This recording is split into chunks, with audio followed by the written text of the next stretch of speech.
जय हिंद दोस्तों, मैं हूं अनूप और आप सब लोग देख रहे हैं ग्लोबल कॉन्फ्लिक्ट। दोस्तों, जब से राफेल एयरक्राफ्ट इंडियन एयरफोर्स में शामिल हुआ है तब से पाकिस्तान और चाइना का तिलमिलाहट बढ़ चुका है। चाइना तो इन एयरक्राफ्टों को काउंटर करने के लिए जोड़ तोड़ लगा रहा है, लेकिन सबसे ज्यादा दिक्कत पाकिस्तान के अंदर आ रहा है। पाकिस्तान इन राफेल एयरक्राफ्टों को लेकर इतना ज्यादा डरा हुआ है कि आए दिन पाकिस्तानी मीडिया में इन एयरक्राफ्टों को लेकर चर्चा होता रहता है। और दोस्तों, अब सुनने को आ रहा है कि पाकिस्तान इंडिया के राफेल एयरक्राफ्टों को काउंटर करने के लिए कुछ एयरक्राफ्ट चाइना से खरीदने जा रहा है। तो दोस्तों, आज के वीडियो के सबसे पहले हिस्से में मैं आप लोगों को बताऊंगा कि कौन सा एयरक्राफ्ट पाकिस्तान चाइना से खरीदने का प्रयास कर रहा है और क्या सच में पाकिस्तान के पास इतना औकात है कि वो चाइना से इन एयरक्राफ्टों को खरीद पाए। जबकि वीडियो के दूसरे हिस्से में मैं आप लोगों को जापान द्वारा और अधिक मात्रा में खरीदे जाने वाले स्टेल्थ एयरक्राफ्टों के बारे में बताऊंगा, जो जापान को चाइना के खिलाफ एक बहुत बड़ा एडवांटेज प्रोवाइड कर सकता है। तो दोस्तों, जानने के लिए वीडियो के आखिर तक बने रहिए और चैनल को सब्सक्राइब और वीडियो को लाइक जरूर कीजिए। दोस्तों, पाकिस्तानी एयरफोर्स में सबसे ताकतवर फाइटर एयरक्राफ्ट F-16 है, जो ऑलरेडी इंडियन एयरफोर्स के थर्ड जनरेशन के MiG-21 के सामने ध्वस्त हो चुका है। जबकि पाकिस्तान के तरफ से चाइना से खरीदा हुआ JF-17 एयरक्राफ्ट तो इससे भी घटिया दर्जे का है। और दोस्तों, ऐसे सिचुएशन में जब इंडियन एयरफोर्स में राफेल जैसे ताकतवर और बेहतरीन एयरक्राफ्टों को शामिल किया गया तो पाकिस्तान का चिंता तो बढ़ने ही वाला था। इसीलिए अब पाकिस्तान के तरफ से चाइना से कुछ और फाइटर एयरक्राफ्ट खरीदने का जा रहा है, जिनमें चाइनीज एयरफोर्स में इस्तेमाल होने वाला J-10 और JH-17 जैसे स्ट्राइक एयरक्राफ्ट एक एयरक्राफ्ट हो सकता है। कुछ एक्सपर्टों के मुताबिक जिस तरीके से इंडियन एयरफोर्स आए दिन अपने आप को ताकतवर बना रहा है, उसी वजह से ही पाकिस्तान चाइना का भी करीब हो रहा है। ट्रेडिशनली पाकिस्तान का अब सबसे बड़ा एलाई चाइना है और चाइनीज बहुत सारे एयरक्राफ्ट पाकिस्तानी एयरफोर्स में ऑलरेडी यूज हो चुका है, जबकि कुछ एयरक्राफ्ट अभी भी पाकिस्तानी एयरफोर्स द्वारा बड़े संख्या में यूज किया जा रहा है। इन एयरक्राफ्टों में H-5, J-6, J-7 और JF-17 जैसे फाइटर एयरक्राफ्ट शामिल है, जबकि चाइनीज एयरफोर्स का JH-7 सबसे सक्सेसफुल डीप स्ट्राइक एयरक्राफ्ट है। और चाइना भी इन एयरक्राफ्टों को दुश्मन के जमीनी ठिकाने और समुद्री ठिकानों को ध्वस्त करने के लिए सबसे बेहतरीन एयरक्राफ्ट होने का दावा भी करता है। इवन इन एयरक्राफ्टों के पास करीब करीब 100 माइल के डिस्टेंस से एंटी शिप क्रूज मिसाइल दागने का भी क्षमता है, जो एक तरीके से एयरक्राफ्टों को सेफली दुश्मन के जहाजों के ऊपर हमला करने का क्षमता भी प्रोवाइड करता है। और राफेल के बाद जब इंडियन एयरफोर्स में S-400 जैसे आधुनिकतम एयर डिफेंस सिस्टम आएगा तो पाकिस्तानी एयरफोर्स के कोई भी एयरक्राफ्ट के पास इंडियन एयर स्पेस तो क्या, अपने एयर स्पेस में भी इंडिया के बॉर्डर से 400 किलोमीटर तक आने का क्षमता भी खत्म हो जाएगा।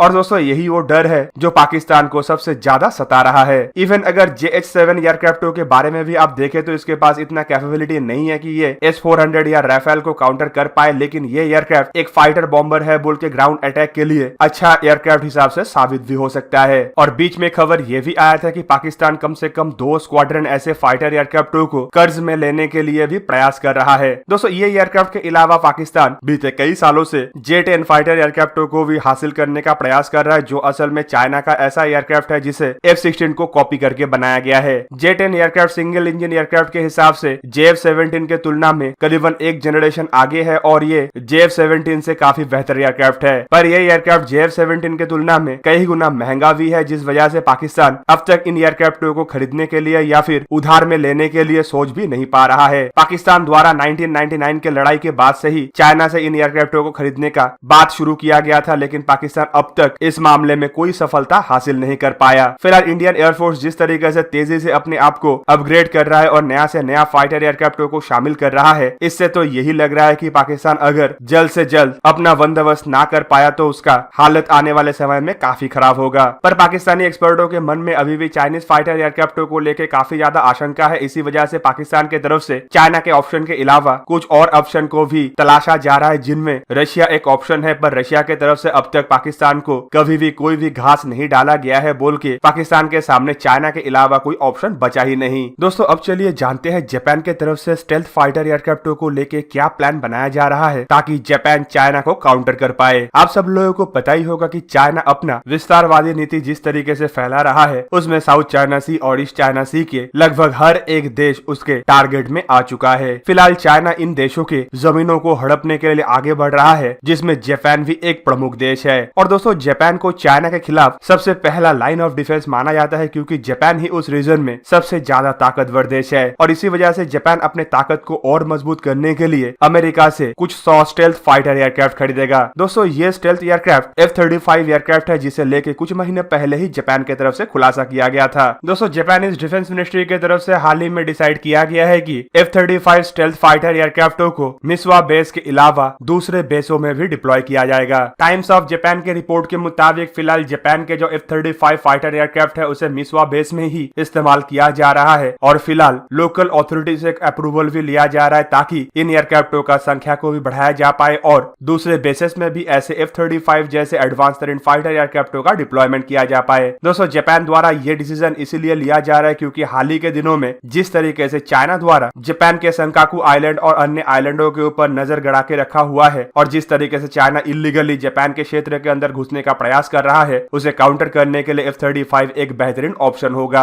इवन 2 महीने पहले ही रिपोर्ट आया था कि जापान अपने डिफेंस बजट को 2021 में बढ़ा के करीबन 5.49 ट्रिलियन येन कर चुका है जो जापान अपने एयरफोर्स के फ्लीट को भी मजबूत करने के लिए इस्तेमाल करेगा। जापान द्वारा करीबन 147 F-35 जैसे एडवांस टेरेन फाइटर एयरक्राफ्ट खरीदने का इरादा भी रखा जा रहा है ताकि जापान अपने पुराना F-16 के जापानीज वर्जन F-2 को रिप्लेस कर पाए। दोस्तों इवन पिछले महीने ही डोनाल्ड ट्रंप के गवर्नमेंट के द्वारा 123 ऐसे ही फाइटर एयरक्राफ्टों का सेल को लेकर अप्रूवल दिया गया है जिसका लागत करीबन $23 बिलियन के आसपास होगा। बीते कई सालों से जापान चाइनीज और रशियन एक्टिविटी को लेके काफी ज्यादा परेशान है क्योंकि इन दोनों देशों के ही एयरफोर्स के फाइटर एयरक्राफ्टों के द्वारा आए दिन जापान के एयर स्पेस को वायलेट किया जाता है। इस तरीके का परेशानी से निपटने के लिए जापान का एयर डिफेंस सिस्टम को मजबूत करने के अलावा फाइटर एयरक्राफ्टों के स्क्वाड्रन को भी मजबूत करना जरूरी है। दोस्तों आपके जानकारी के लिए बता दूं कि जापानीज एयरफोर्स में पुराना F-4 और F-2 जैसे फाइटर एयरक्राफ्टों का रिप्लेस करना है जबकि जापान अपने F-15 फाइटर एयरक्राफ्टों को मॉडर्नाइज करने के तरफ भी आगे बढ़ रहा है। दोस्तों जापान और अमेरिका के F-35 फाइटर एयरक्राफ्टों के डील को लेके चाइना काफी तिलमिलाया हुआ है। इवन चाइना के तरफ से इसे लेकर धमकी भी दिया जा रहा है। चाइना एक तरफ जहां पे दूसरे देशों के क्षेत्र के अंदर घुसने का प्रयास करता है वहीं पे अगर कोई देश अपने हथियारों की क्षमता को बढ़ाता है तो चाइना अपना भोंपू जैसा मुंह बजाना शुरू करता है। दोस्तों चाइना का ये खोखले धमकी जापान के लिए तो कोई मायने नहीं रखता है लेकिन जापान के द्वारा खरीदे जाने वाले ये F-35 फाइटर एयरक्राफ्ट चाइना के लिए बहुत ज्यादा बन जाएगा क्योंकि ऑलरेडी चाइना इसे लेके बहुत ज्यादा परेशान भी है। दोस्तों ये परेशानी का कारण ये है कि चाइना के पास जो एयर डिफेंस सिस्टम और एयर डिफेंस रडार था वो हाल ही के दिनों में स्टेल्थ एयरक्राफ्टों के खिलाफ नाकाम साबित हो चुका है और ये भी साबित हो चुका है कि अमेरिकी स्टेल्थ टेक्नोलॉजी को चाइना फिलहाल डिटेक्ट नहीं कर सकता।